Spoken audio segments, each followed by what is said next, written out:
We're back at it. Well, for today's question, we're going to focus on understanding diagnostic criteria.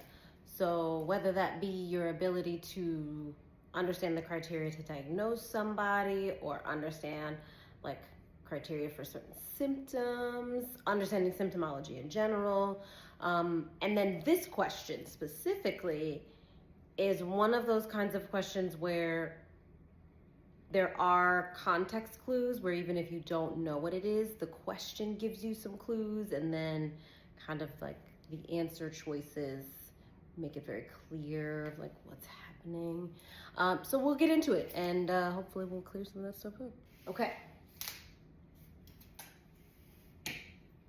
When two or more people share the same delusion or delusional system, it is called A, folie du, and I don't speak French, so I might have pronounced that first word wrong. B, trichotillomania. C, conversion disorder. Or D, comorbid psychosis. So, the correct answer is A, a folie du. Folie à du, something like that. I know I said do right. I know that much. Why is A the correct answer? Trichotillomania, that is the hair pulling disorder. So we know it's not that because this question is asking about the same delusional system or the same delusion that two or more people are sharing. You are not doing that when you have trichotillomania. That is just symptomatic of you pulling out your hair, usually in a state of anxiety, panic, or stress. Conversion disorder, also not the correct answer. So, conversion disorder is where symptoms that are experienced cause genuine physical body issues. I'm going to clarify that in a minute with an example, but essentially the distress that you feel emotionally is expressed in physical body symptoms. No, they are not faking it. They are genuinely having those physiological symptoms, but they're not caused by a medical condition. So, for example, paralysis or body weakness. Most of the time when I saw conversion disorder was when I was working in a peds hospital. We had kids and teens that might be coming in, might experience seizures, weakness, trouble with walking, paralysis, things like that. They would run all the medical tests, labs, consult neuro would come in, run their tests, and it would turn out that none of that was being caused by a medical condition. And so then conversion disorder was given, and then I was called in along with psych to be able to kind of work through what distressing issues they're having, what stressors they have, things like that. Try to give them coping skills and tips to help with managing some of that stress in hopes that their stress levels drop to a point where they're not having those physical body symptoms, such as, again, the weakness, the slight paralysis, the seizures, things like that. When they say the mind is very powerful over the body, they mean it. Conversion disorder is an example of that. I saw it a lot more in kids and teens than I did in adults, and I've worked in both settings, and I'd probably say that that's where I see it the most. Oftentimes they get matched with a therapist and a psychiatrist, work on coping skill development, and that helps with managing those symptoms so that they don't worsen or lead to something different. Comorbid psychosis, what is that? Essentially, it is exactly how it sounds. Let's say that you have major depressive disorder. You could also have comorbid psychosis, which could be expressed in a couple of different ways.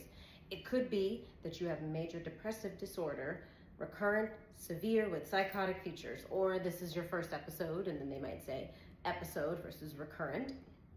So that's one way of it showing. The other way is that you could have a comorbid psychotic disorder alongside another one. So ADHD and schizophrenia. I have not seen that combination of two things, but that would just be a general example of it being comorbid. You have one psychological disorder and another. So those are things to just keep in mind. Comorbid psychosis, probably more of like a general pairing of things as opposed to whatever this is. However, I could see how it might trick people into thinking like this is the option, comorbid psychosis, because we did say delusion, same delusion or delusional system, right? 2 or more people, so comorbid.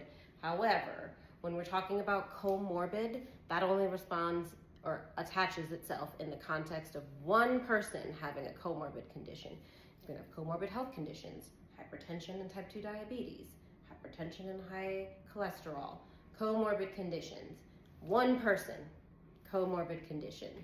This was asking about 2 or more people.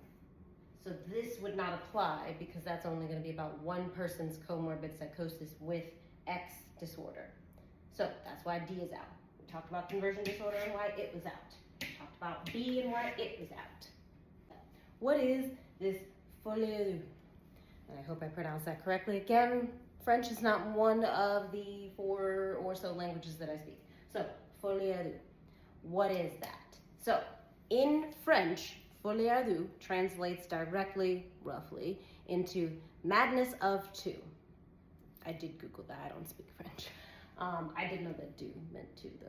So, it directly translates into madness of 2. It's a very rare psychological disorder where somebody has a delusional situation or has a delusion and someone close to them shares that delusion.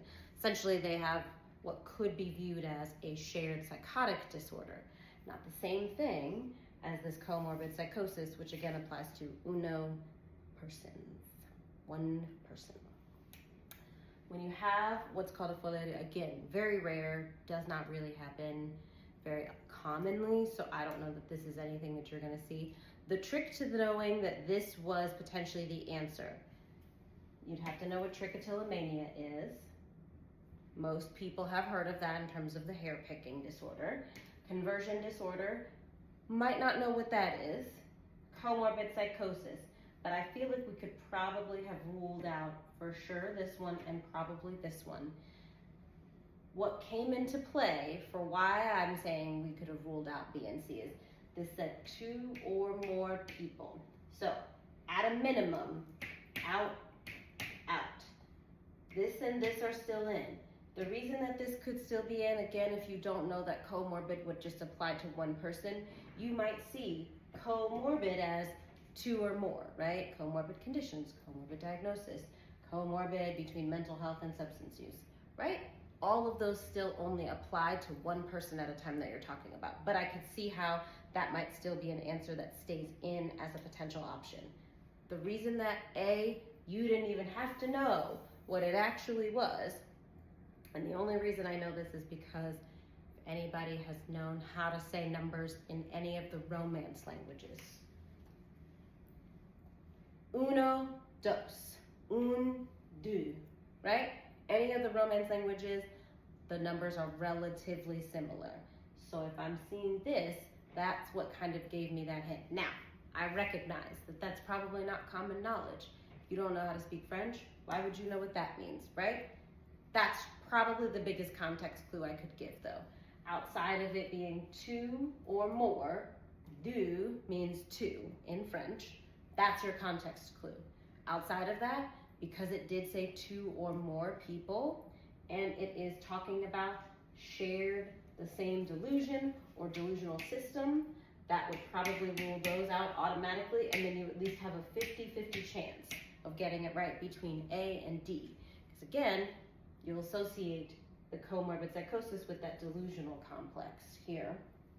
If you know any kind of French or have any understanding of Romance languages, the deux, meaning 2, would have also given you the connection. So that would be something where understanding that probably. So pull back out that high school language that you took. Because again, most of us took Romance languages in high school for that requirement. That's where that context clue comes in. Outside of that, I don't expect anybody to necessarily know what that is. I actually had to learn it when I first heard about this. No shame there. So that's our question for today. There will be more now that we have a working sticky pad and no coffee being spilled on it, Maslow. So Stay tuned, there'll be more questions. We're gonna do some more of the longer case vignettes now, where we give like a whole scenario and then 4 options. I'm also thinking of probably putting up a case vignette and then just posting it and seeing what people's answers are before I reveal them. So what would your thoughts be? How would you handle the situation? Things like that. Kind of talk through it, little peer supervision opportunities. But either way, we'll still do questions in terms of the practice question exam type format. So don't worry. Thank you so much for joining us. We'll see you at the next question. Have a good one. Oh, and because this is going up for the holidays, in case this is the only one that you see between now and Thanksgiving, happy Thanksgiving to those who celebrate, or happy holidays for those who celebrate any of the other. Keep studying.